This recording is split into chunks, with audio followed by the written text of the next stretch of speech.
আমাকে এক মহিলা ফোন দিয়ে বলে, হুজুর আমার স্বামীটা সকালেও তালাক দেয়, বিকেলেও তালাক দেয়, আমি কি আসি না নাই? বলেন তো বিয়ে আগে না ধৈর্য আগে? ধৈর্য আগে। বলেন বিয়ে আগে না ধৈর্য আগে?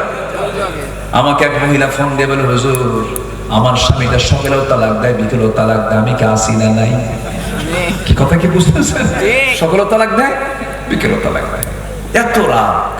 যারা উচিত কি জানেন, এই তালাক শব্দটা আইনের শব্দ, এই শব্দ যারা খুব ইজি করে, উচিত কি জানেন, বাঁশের যে ডাল আছে ওটাকে কি বলে?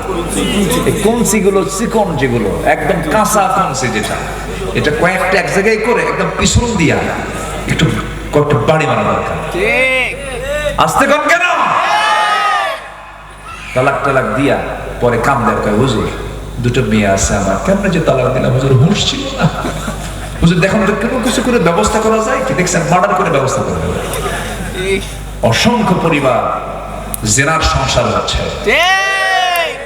সমাজ জানে স্বামী স্ত্রী, কিন্তু আল্লাহ জানেন এটা জেনা, ঠিক কিনা? এই জন্য বিয়ে আগে না ধৈর্য আগে?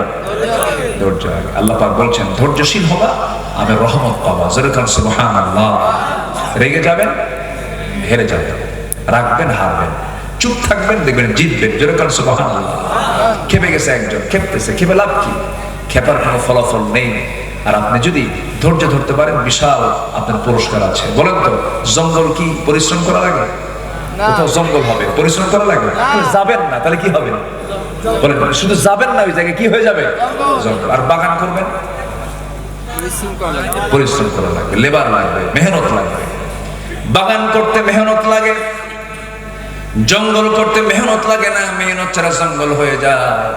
রাগ কোনো যোগ্যতা নয়, রাগ কোনো আপনার জন্য ক্রেডিট নয়, কিন্তু ধৈর্যটা হলো যোগ্যতা। ধৈর্য হলো বাগান, ধৈর্য হলো বাগান, রাগ হলো জঙ্গল। রাগ কি বলেন? জঙ্গল।